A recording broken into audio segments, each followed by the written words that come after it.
Bhaskar's area YouTube channel కు స్వాగతం.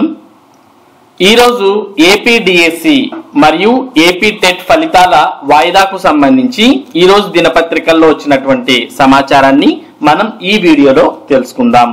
మొదటగా ఎన్నికల డిఎస్సి వాయిదా, కోడ్ ముగిసిన తర్వాతే టెట్ ఫలితాల విడుదల, డిఎస్సి నిర్వహణ. రాష్ట్ర ఎన్నికల ప్రధాన అధికారికి కేంద్ర ఎన్నికల సంఘం ఆదేశం. యువతను మభ్యపెట్టి ఎన్నికల్లో లబ్ధి పొందాలని చూసిన జగన్. ఉపాధ్యాయ నియామకాలు జరగవని తెలిసే ఎన్నికల ముందు ప్రకటన, అధికారంలోకి వచ్చిన వెంటనే మెగా డిఎస్సి ప్రకటిస్తామంటున్న తెదేపా హామీ. ఎన్నికల ముందు నిరుద్యోగ యువతను మభ్యపెట్టేందుకు జగన్ సర్కార్ ప్రకటించిన డిఎస్సికి ఎన్నికల కోడ్తో బ్రేక్ పడింది. కోడ్ ముగిసిన తర్వాతే ఏపీ హైకోర్టు ఆదేశాల మేరకు ఉపాధ్యాయ అర్హత పరీక్ష అనగా టెట్ ఫలితాలు విడుదల చేయాలని, ఉపాధ్యాయ నియామక పరీక్ష అనగా డిఎస్సి నిర్వహించాలని రాష్ట్ర ఎన్నికల ప్రధాన అధికారికి కేంద్ర ఎన్నికల సంఘం ఆదేశాలు జారీ చేసింది. ఎన్నికల నియమావళి కారణంగా డిఎస్సి నిర్వహణ ఆగిపోతుందని ముందే తెలిసే నిరుద్యోగులను మోసం చేసేందుకు జగన్ డిఎస్సి ప్రకటించారంటూ ప్రతిపక్షాలు విమర్శిస్తూ వచ్చాయి. 2019 ఎన్నికలకు ముందు మెగా డిఎస్సి నిర్వహిస్తామని హామీ ఇచ్చిన జగన్ అధికారంలోకి వచ్చి 4.5 ఏళ్లు నిద్రపోయారు. ఇప్పుడు 2024 ఎన్నికలకు ముందు నిద్రలేచి డిఎస్సి అంటూ హడావిడి చేశారు. ఎన్నికల షెడ్యూల్ రావడానికి నెల రోజుల ముందు 6100 అరాకొర పోస్టులతో డిఎస్సి ప్రకటించారు. అది కూడా సక్రమంగా చేయకుండా ప్రకటనలతో గందరగోళం సృష్టించారు. న్యాయ చిక్కుల కారణంగా మొదట్లోనే వాయిదాల పర్వం కొనసాగింది. ఈలోపు ఎన్నికల కోడ్ వచ్చేసింది. జగన్ స్వార్థ ఆలోచనలకు ఈ డిఎస్సినే పెద్ద నిదర్శనం. యువతకు ఏదో మేలు చేసినట్లు నటించడం, తర్వాత దాన్ని ముందుకు కదలకుండా చేయడంలో జగన్ కు మించిన వారు ఉండరంటే అతిశయోక్తి కాదు. వివాదాలు సృష్టించిన జగన్ సర్కార్. ఎన్నికలకు ముందు డిఎస్సి ప్రకటించిన జగన్ సర్కార్ ఆ ప్రక్రియను ముందుకెళ్లకుండా అడ్డుకునేందుకు కావాలని అర్హతల్లో అయోమయం సృష్టించింది. సుప్రీంకోర్టు తీర్పునకు వ్యతిరేకంగా సెకండరీ గ్రేడ్ టీచర్లు అనగా ఎస్జిటి పోస్టులకు బిఈడి వారికి అర్హత కల్పించింది. బిఈడి చేసిన వారికి ఎస్జిటి పోస్టులకు అర్హత లేదని మొదట జనవరి 26న జీవో 4న ప్రవీణ్ ప్రకాష్ జారీ చేశారు. తర్వాత ఫిబ్రవరి 12న జారీ చేసిన డిఎస్సి నోటిఫికేషన్ లో ఎస్జిటి పోస్టులకు బిఈడి వారికి అర్హత కల్పించారు. 17 రోజుల్లోనే 2 విరుద్ధ నిర్ణయాలను ప్రకటించారు. ఈ గందరగోళంపై కొందరు అభ్యర్థులు న్యాయస్థానాన్ని ఆశ్రయించారు. ఎస్జిటి పోస్టులకు బిఈడి వారు అనర్హులంటూ న్యాయస్థానం మధ్యంతర ఉత్తర్వులు ఇచ్చింది. న్యాయస్థానం ఆదేశాలతో ప్రస్తుతం ప్రభుత్వం డిఎస్సి దరఖాస్తు గడువును ఫిబ్రవరి 21 నుంచి 25 వరకు పొడిగించింది. అభ్యర్థులకు సన్నద్ధత సమయం ఇవ్వాలని న్యాయస్థానం ఆదేశాలు ఇవ్వడంతో డిఎస్సి పరీక్షను మార్పు చేసింది. మార్చి 15 నుంచి నిర్వహించాల్సిన పరీక్షలను మార్చి 30 నుంచి ఏప్రిల్ 30 వరకు నిర్వహిస్తామంటూ ప్రకటించింది. ఎన్నికల కోడ్ వచ్చిన నేపథ్యంలో టెట్ ఫలితాల విడుదల, డిఎస్సి నిర్వహణపై ఈసీ నిర్ణయం కోసం నివేదిక పంపారు. దీనిపై కేంద్ర ఎన్నికల సంఘం శనివారం తన నిర్ణయాన్ని ప్రకటించింది. కోడ్ ముగిశాకే ఏపీ టెట్ ఫలితాలు వెల్లడించాలని, ఏపీ డిఎస్సి నిర్వహించుకోవాలని సూచించింది. ఇలా ప్రభుత్వమే వివాదం సృష్టించి వాయిదాకు కారణమైంది. తొలి రోజే మెగా డిఎస్సి ఇస్తామంటూ తెదేపా హామీ. రాష్ట్రంలో ఎన్డీఏ ప్రభుత్వం వస్తూనే తొలి రోజు తొలి సంతకం మెగా డిఎస్సి పైనే పెడతామని తెదేపా అధినేత చంద్రబాబు ఇప్పటికే ప్రకటించారు. 2014-19 మధ్య తెదేపా హయాంలో 2 సార్లు డిఎస్సి నిర్వహించారు.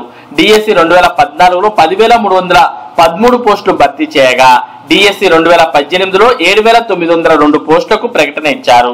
వీటిని భర్తీ చేసే సమయానికి వైకాపా అధికారంలోకి వచ్చింది. ఉమ్మడి ఏపీ నుంచి విభజిత ఏపీ వరకు చంద్రబాబు సీఎంగా ఉన్న సమయంలో మొత్తం 8 సార్లు డిఎస్సి ప్రకటించడం విశేషం. ఇక టెట్ ఫలితాలు, డిఎస్సి వాయిదా. కమిషనర్. కేంద్ర ఎన్నికల కమిషనర్ ఆదేశాల మేరకు ఉపాధ్యాయ అర్హత పరీక్ష అనగా టెట్ ఫలితాలు, ఉపాధ్యాయ నియామక పరీక్ష అనగా ఏపీ డిఎస్సి నిర్వహణను తాత్కాలికంగా వాయిదా వేసినట్లు పాఠశాల విద్యాశాఖ కమిషనర్ సురేష్ కుమార్ తెలిపారు. కొత్త తేదీలతో షెడ్యూల్ ను తర్వాత ప్రకటిస్తామని వెల్లడించారు. మార్చి 30 నుంచి ఏప్రిల్ 30 వరకు డిఎస్సి నిర్వహించేందుకు షెడ్యూల్ ఇచ్చాం. ఇంతలో ఎన్నికలు కూడా అమల్లోకి రావడంతో టెట్ ఫలితాలు, ఉపాధ్యాయ నియామక పరీక్షలు నిర్వహించడానికి రాష్ట్ర ప్రభుత్వం కేంద్ర ఎన్నికల సంఘం అనుమతి కోరింది. ఎన్నికల ప్రవర్తన నియమావళి అమల్లో ఉన్నందున కోడ్ ముగిసే వరకు వాయిదా వేయాలని కేంద్ర ఎన్నికల సంఘం ఆదేశించింది అని పేర్కొన్నారు. మరి మరో దినపత్రికల్లో దీనికి సంబంధించిన సమాచారాన్ని ఇక్కడ కూడా చూస్తూ ఉన్నాం. డిఎస్సి పరీక్షలు వాయిదా, టెట్ ఫలితాలు కూడా కొత్త ప్రభుత్వంలోనే, కోడ్ ముగిసే వరకు వాయిదా వేయాల్సిందే ఆదేశించిన కేంద్ర ఎన్నికల కమిషన్. మీనా అనుకున్నంత అయింది. 5 ఏళ్ల కాలయాపన అనంతరం జగన్ ప్రభుత్వం హడావిడిగా జారీ చేసిన టెట్ డిఎస్సి నోటిఫికేషన్లు మధ్యలోనే ఆగిపోయాయి. నిరుద్యోగులను మభ్యపెట్టి ఎన్నికల్లో లబ్ధి పొందే ఉద్దేశంతో సరిగ్గా ఎన్నికలకు ముందు సర్కార్ వీటిని జారీ చేసింది. అయితే పరీక్షలు సజావుగా పూర్తి చేసేలా నిబంధనలు రూపొందించకుండా అర్హతలను ఇష్టానుసారంగా మార్చివేసింది. దానిపై అభ్యర్థులు కోర్టును ఆశ్రయించడంతో చివరికి పాత నిబంధనలే తీసుకొచ్చింది. అలాగే పరీక్షలకు సన్నద్ధతకు తగిన సమయం లేకుండా డిఎస్సి షెడ్యూల్ రూపొందించింది. తర్వాత హైకోర్టు జోక్యంతో షెడ్యూల్ ను సవరించింది. ఈ మార్పులతో జరిగిన జాప్యంతో టెట్ పూర్తి చేసిన ఫలితాలు వెల్లడించలేకపోయారు. ఈలోగా ఎన్నికల షెడ్యూల్ రావడంతో టెట్ ఫలితాల విడుదల, డిఎస్సి పరీక్షల నిర్వహణపై స్పష్టతనివ్వాలంటూ పాఠశాల విద్యాశాఖ కొద్ది రోజుల కిందట ఈసీకి లేఖ రాసింది. దాన్ని పరిశీలించిన కేంద్ర ఎన్నికల సంఘం కోడ్ ముగిసిన తర్వాతే వీటిని చేపట్టాలని స్పష్టం చేసింది. దీంతో డిఎస్సి ప్రక్రియ మొత్తంగా ఆగిపోయింది. ఇక ఎన్నికల అనంతరం కొత్త ప్రభుత్వం తీసుకునే నిర్ణయం ఆధారంగా ఈ ప్రక్రియ ముందుకు సాగనుంది. ఎన్నికల ప్రవర్తన నియమావళి అమల్లో ఉన్నంత వరకు ఏపీ టెట్, ఏపీ డిఎస్సి పరీక్షలు వాయిదా వేయాలని ఈసీ ఆదేశించినట్లు రాష్ట్ర ఎన్నికల ప్రధానాధికారి ముఖేష్ కుమార్ మీనా తెలిపారు. ఈసీ నిర్ణయంతో కోడ్ ముగిసే వరకు అభ్యర్థులు టెట్ ఫలితాల కోసం ఎదురు చూడాల్సిందే. ఇక మరో దినపత్రికల్లో కూడా దీనికి సంబంధించిన సమాచారాన్ని ఇక్కడ మనం చూస్తూ ఉన్నాం. ఎన్నికల కోడ్ ముగిసే వరకు డిఎస్సి వాయిదా, ఈసీ క్లారిటీ. ఏపీ డిఎస్సి పరీక్షలు, టెట్ పరీక్షా ఫలితాలకు ఎన్నికలు అడ్డుపడ్డాయి. ఓవైపు టెట్ పరీక్ష 2024 ఫలితాలు వెల్లడి కావాల్సి ఉన్నాయి. మరోవైపు మార్చి 30 నుంచి ఏప్రిల్ 30 వరకు డిఎస్సి 2024 పరీక్షలు జరగాల్సి ఉన్నాయి. మార్చి 20 నుంచి పరీక్షా కేంద్రాల వెబ్ ఆప్షన్లు, 25 నుంచి హాల్ టికెట్లు డౌన్లోడ్ జరగాల్సి ఉంది. ఎన్నికల కోడ్ నేపథ్యంలో ఆంధ్రప్రదేశ్ లో డిఎస్సి వాయిదా పడింది. ఇదిలా ఉండగా ఎన్నికల కోడ్ ముగిసే వరకు డిఎస్సిని వాయిదా వేయాలని సిఈసి అధికారికంగా స్పష్టం చేసింది. ఈ మేరకు కేంద్ర ఎన్నికల సంఘం ఆదేశాలు జారీ చేసింది. ఎన్నికల కోడ్ ముగిసే వరకు టెట్ పరీక్షా ఫలితాల విడుదలకు ఈసీ బ్రేక్ వేసింది. ఏపీ విద్యాశాఖ కూడా దేశవ్యాప్తంగా ఎన్నికల కోడ్ అమల్లో ఉన్న కారణంగా డిఎస్సి పరీక్షను వాయిదా వేస్తున్నట్టు ప్రకటించిన సంగతి తెలిసిందే. ఇందుకు సంబంధించి విద్యాశాఖ వెబ్సైట్ లో ఓ ప్రకటన విడుదల చేసింది. డిఎస్సి పరీక్షల నిమిత్తం ఎన్నికల కమిషన్ నుండి అనుమతి వచ్చిన తర్వాతనే డిఎస్సి పరీక్షల నిర్వహణ కొత్త షెడ్యూల్ ను ప్రకటిస్తామని విద్యాశాఖ తెలిపింది. వీటితో పాటు సెంటర్ల ఎంపిక ఆప్షన్లను కూడా ఎలక్షన్ కమిషన్ అనుమతి వచ్చిన తర్వాతే అందుబాటులో ఉంటాయని ప్రభుత్వం పేర్కొంది. ఎన్నికల కోడ్ కారణంతోనే వీటికి కూడా బ్రేక్ పడింది.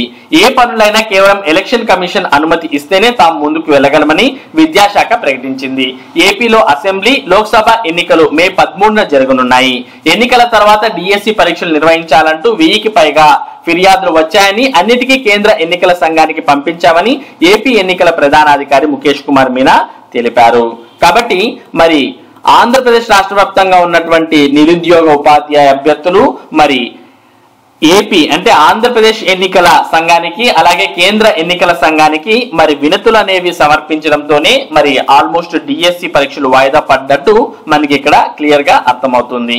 ఇది ఏపీ డిఎస్సి 2024, ఏపీ టెట్ 2024 ఫలితాలు మరి ఫలితాలకు సంబంధించినటువంటి అలాగే పరీక్షలకు సంబంధించినటువంటి సమాచారం. ఇటువంటి ముఖ్యమైన సమాచారాన్ని భాస్కర్స్ ఏరియా మీకు అందిస్తూ ఉంటుంది. మరి ఈ సమాచారం మీరు మిస్ కాకుండా పొందడానికి మన భాస్కర్స్ ఏరియా యూట్యూబ్ ఛానల్ కు సబ్స్క్రైబ్ అవ్వండి. Thank you for watching this video.